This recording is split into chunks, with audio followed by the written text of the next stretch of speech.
अस्सलाम वालेकुम क्लास। हम बात करेंगे लुईस डी ब्रोगली की। इसने 1924 में जो है कॉन्सेप्ट दिया था जिसे हम कहते हैं डी ब्रोगली वेवलेंथ का। ठीक है, तो ये जो है हमारे पास फ्रेंच फिजिक्स ग्रेजुएट स्टूडेंट था और ये इसने प्रपोज किया था idea, he propose the idea that accounted for the fixed energy level in Bohr model, कि हमारे पास जो एनर्जी लेवल होते हैं बोहर में वो फिक्स होते हैं। यानी हम कह सकते हैं कि हमारे पास जब कोई भी पार्टिकल एक स्टेट से दूसरी स्टेट में जाता है तो उसकी एनर्जी जो है वो फिक्स होगी। अगर हम इसी की बात करें, इसी कॉन्सेप्ट की, तो if wave can have particle like characteristic then can particle such as electron have wave like characteristic. अब ये क्वेश्चन था उस वक्त जो क्रिएट हुआ था। इस क्वेश्चन को क्रिएट करने के बाद इसने ही इसको प्रूव किया था इस तरह से कि जो हमारे पास बहुत से पार्टिकल्स हैं, बहुत से इलेक्ट्रॉन्स और जो एटम में पार्टिकल्स हैं वो हमारे पास पार्टिकल लाइक बिहेवियर शो करते हैं बहुत से फिनोमिनास में। लेकिन कुछ फिनोमिना ऐसे हैं जहाँ पे वो वेव लाइक नेचर शो करते थे। तो ये उसने जवाब दिया था और इसको प्रूव किया था डी ब्रोगली वेवलेंथ में। तो वो जानता था electron have wave like motion because it's a particle. ठीक है, उसकी जो मोशन थी वो हमारे पास वाइब्रेशन में और वेव लाइक थी। इलेक्ट्रॉन है रिस्ट्रिक्टेड ऑर्बिट के, हमारे पास इलेक्ट्रॉन जो है आपको भी पता है कि न्यूक्लियस के साथ एक रिस्ट्रिक्टेड ऑर्बिट में मतलब जुड़ा हुआ होता है। जब एक ऑर्बिट से उसे दूसरे ऑर्बिट में आना होता है तो उसे जंप करने के लिए टाइम चाहिए होता है। Each orbit had fix radius from the nucleus. अब ये भी आपको पता है कि जब हम न्यूक्लियस की बात करें तो आपको पता है न्यूक्लियस जो है एटम के सेंटर में मौजूद होता है, तो वहां से हर ऑर्बिट का एक फिक्स रेडियस मौजूद है। तो वो उसी और वो उस रेडियस में जो है वो जो है बाउंड है।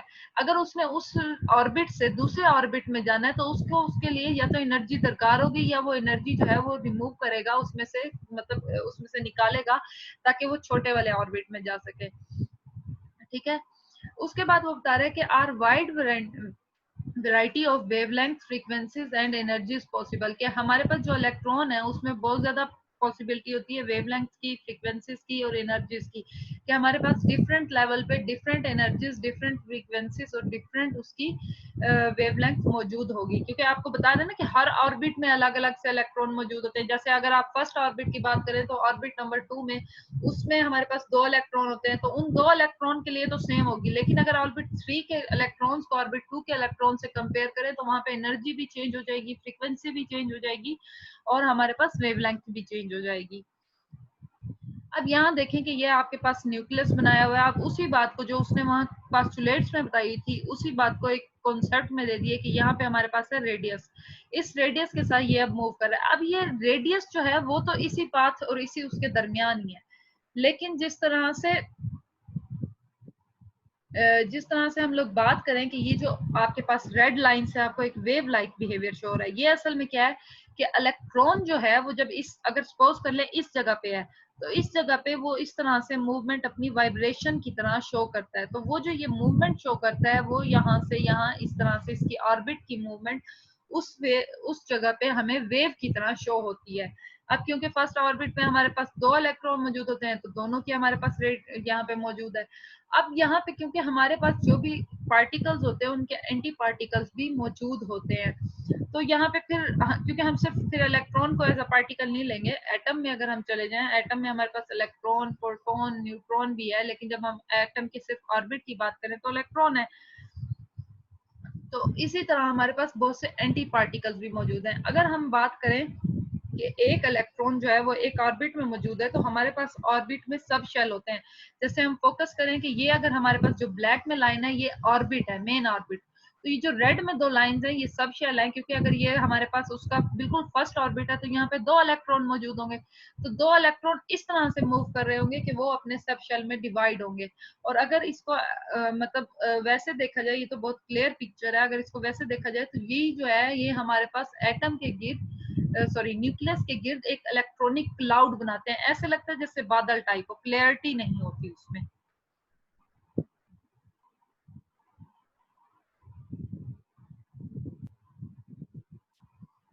ठीक है, तो अब वो यही बताते हैं, अब ये पास्टुलेट देख लिया आपने, डायग्राम समझ लिया, वो बता रहे हैं there could only be allowed certain possible frequencies, wavelength and energies in an atom, ठीक है। और de Broglie came up with an equation for the wavelength of a particle of mass m with moving velocity v, कि अब जब हम उसी की बात कर रहे थे कि ये हमारे पास फ्रीक्वेंसीज है और ये सब चीजें, क्योंकि हम डी ब्रोगली वेवलेंथ की बात कर रहे हैं, तो वेवलेंथ एक तो सबसे पहली बात कि वेवलेंथ, वेव और लेंथ से मिलके बना है। लेंथ क्या होता है, मीटर में मैयर होती है, तो वेव की जो लेंथ है ये उसको रिप्रेजेंट कर रहा है। अब किसके लिए रिप्रेजेंट कर रहा है, उसका जो मास होगा वो m होगा, उसकी वेलोसिटी v होगी। तो यहाँ देखिए कि डी ब्रोगली इक्वेशन जो है वो है lambda is equal to h over mv। अब यहाँ पे ये जो लैम्डा है ये वेव लेंथ को रिप्रेजेंट कर रहा है, जो कि हमारे पास मीटर्स में मैयर होगी। ये यूनिट्स जो है बहुत इंपॉर्टेंट होते हैं, इसको जहन में रखिएगा। v जो है वो आपके पास वेलोसिटी को रिप्रेजेंट कर रहा है, जो मीटर पर सेकंड में होगी। m जो है वो आपके पास मीटर है, नहीं नहीं नहीं नहीं, m मीटर नहीं है, m आपके पास मास है। मास को जो है जब उसको यूनिट में लेंगे तो वो हमारे पास किलोग्राम में होगी, ठीक है। उसके बाद h क्या है, h हमारे पास प्लांक्स कांस्टेंट है, जो कि हमारे पास जूल पर हर्ट्ज में फाइंड होगा, ठीक है। तो अब वो कहते हैं कि ये जो इक्वेशन है ये असल में करती क्या है, what are we using, wavelength, ठीक है। इसमें हम जो जो चीजें यूज कर रहे हैं, वेवलेंथ यूज कर रहे हैं, प्लांक्स कांस्टेंट यूज कर रहे हैं, मास ऑफ पार्टिकल यूज कर रहे हैं, वेलोसिटी यूज कर रहे हैं। इनमें से तीन चीजें पता हो तो हम चौथी चीज मेजर कर सकते हैं। तो ये हमें बताती हैं ये चीजें कि मूविंग पार्टिकल जो है उसकी वेव की करेक्टरिस्टिक मौजूद है, क्योंकि हम वेव लेंथ की बात कर रहे हैं कि वो वेव में किस तरह से मूव करेगा, और पार्टिकल के लिए बात करें तो उसकी वही बता रहे हैं कि moving particle have the wave like characteristics. अब अगर हम बात करें कि जब ये जो बिहेवियर है ये हमें कहाँ कहाँ शो होता है, जैसे कार होगी, बेसबॉल हो गई, तो क्या इनमें भी हमारे पास वेव लाइक करेक्टरिस्टिक हैं, अगर हैं तो क्यों हैं, और अगर नहीं है तो क्यों नहीं है। ये क्वेश्चन अब मैं आप लोगों से कर रही हूँ, आप लोगों ने इसको सोच के इसका आंसर जो है आपने सर्च करना है और आपने जरूर देना है।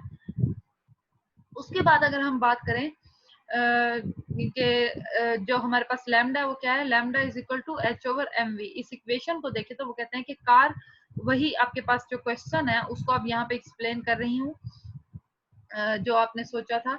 Car and the baseball do have the velocity and a mass, ठीक है। अब क्योंकि आपको पता है कि उसके पास, ठीक है, तो अब यहाँ पे हमारे पास अगर हम उसी डी ब्रॉगली वेवलेंथ को देखें और कार और बॉल के लिए अगर हम कैलकुलेशन करना चाहें तो देख लेते हैं जरा, ठीक है। मास कार का क्या है, हमारे पास 910 किलोग्राम है, ठीक है, केजी है। उसके बाद हम वेलोसिटी की बात करें, कार की जो वेलोसिटी है वो 25 मीटर पर सेकंड है। अगर हम वेवलेंथ की बात करें मूविंग कार की, वो -2.9 multiply by 10 raise power -38 metre है, ठीक है। तो अब हमारे पास इसकी वेवलेंथ जो है वो काफी बड़ी आ जाएगी, तो कितनी आएगी ये अब आपने मेजर करनी है, खुद कैलकुलेट करनी है, ठीक है। अब वो कहते हैं कि हमारे पास जो इसकी कैलकुलेशन की अगर हम बात करें कार की, तो यहाँ पे आप देखें कि जब हम इन वैल्यूज को इक्वेशंस में पुट करेंगे तो आपके पास बहुत बड़ी वैल्यूज आएंगी। अब ये वैल्यूज जो है, क्योंकि वेवलेंथ आपके पास बहुत छोटी वैल्यू होती है जो कि आपके पास इंसानी आंख से इजीली नजर नहीं आती, तो अगर उसको हम देखते हुए इसको कंसीडर करें और कैलकुलेट करें तो हमारे पास आंसर क्या बनेगा कि हमारे पास जो है no much too small to be detected, कि बहुत ज्यादा स्मॉल इसकी वेवलेंथ होगी डिटेक्ट करने के लिए, कि वो हमारे से मैयर ही नहीं होगी, उसके लिए बहुत ज्यादा जो आप कहते हैं जिसको आप कहते हैं कि बिल्कुल एक्यूरेट आपके पास इक्विपमेंट चाहिए, और अभी तक ऐसे इक्विपमेंट्स मौजूद नहीं है। दूसरी हमारे पास है इलेक्ट्रॉन स्पीड की, जब हम बात करें तो 25 मीटर पर सेकंड से। इलेक्ट्रॉन का मास अगर हम बात करें 9.11 मल्टीप्लाई बाय 10 रेज़ पावर -28 ग्राम। और जब हम वेवलेंथ की बात करें मूविंग इलेक्ट्रॉन की, तो वो हमारे पास होगी -2.9 multiply by 10 raise power -5 metre. अगर हम इसको सोचें तो हम मेजर कर सकते हैं वेवलेंथ, हाँ जी बिल्कुल हम मेजर कर सकते हैं, क्योंकि ये बहुत छोटी वैल्यू है और इसकी हम लोग इक्वेशन जो है वो फाइंड कर सकते हैं।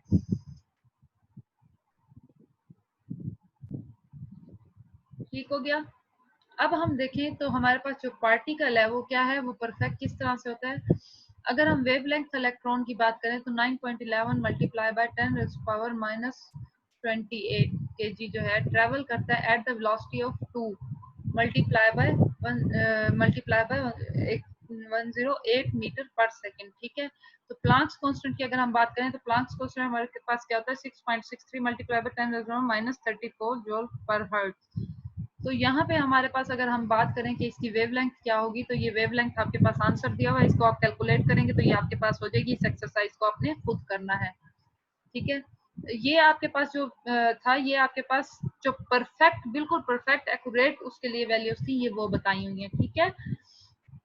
तो अगर हम देखें तो हमारे पास जो सरकमफेरेंस है किसी भी इलेक्ट्रॉन ऑर्बिट की from n is equal to 1 to n is equal to 4, ठीक है। तो स्ट्रेट जब हम इसको स्ट्रेट आउट करेंगे, ये देखें कि यहाँ पे आपके पास 3 सर्कल हैं। अगर हम बात करें कि ये हमारे पास ऑर्बिट्स हैं 1 2 3 4, तो यहाँ पे देखें, यहाँ पे आपके पास n क्या होगा 1। अब अगर इसको उठा के इस तरफ मूव करा दें तो आप देखेंगे ये पूरा सर्कल बनता है। इट मींस कि ये आपके पास 2 पाई पूरा इक्वल टू 2 पाई बनता है।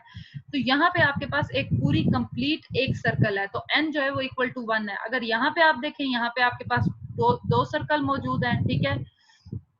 तो 2 सर्कल का मतलब है यहाँ पे n इज इक्वल टू 2 है। तो n इज इक्वल टू 2, और यहाँ पे अगर आप देखें 1 2 एंड 3, तो यहाँ पे n की वैल्यू 3 हो जाएगी हमारे पास। यहाँ पे n जो है 1 2 3 एंड 4, यहाँ पे हमारे पास n की वैल्यू जो है वो 4 हो जाएगी।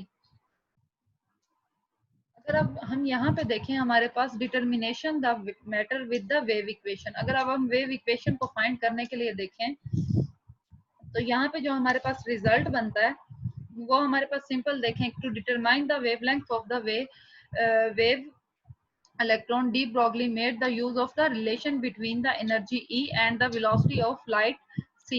यहाँ पे E 2 बार लिखा गया, आप गलती से आप इसको E एक बार ही कंसीडर कीजिएगा, ठीक है। तो हमारे पास E और वेलोसिटी जो है स्पीड ऑफ लाइट, जिसकी हम स्पीड ऑफ लाइट की बात कर रहे हैं, जो हमारे पास C है उसकी बात कर रहे हैं, इनके दरमियान रिलेशन दिखाएंगे मोमेंटम P से, ठीक है। और यहाँ पे हमारे पास फ्रीक्वेंसी f जो है वो हमारे पास किसी भी फोटोन या फोटोन पार्टिकल की होगी, जो कि हमारे पास प्लांक्स जो है प्लांक्स कांस्टेंट भी है। और हमारे पास ये जो है ये जो वैल्यूज हैं, अगर आप यहाँ सामने इलेक्ट्रॉन अब आपके पास एक मौजूद है, अगर इसकी आप बात करें तो यहाँ पे हमारे पास क्या हो जाएगा, यहाँ पे हमारे पास अगर हम बात करें तो v जो है वो हमारे पास इक्वल टू होता है c के, यानी स्पीड ऑफ लाइट के। तो हमारे पास जो वैल्यू है, अगर हम इसकी बात करें तो v इज इक्वल टू हमारे पास f भी हो जाएगा, जो कि हमारे पास फ्रीक्वेंसी से रिप्रेजेंट होगा।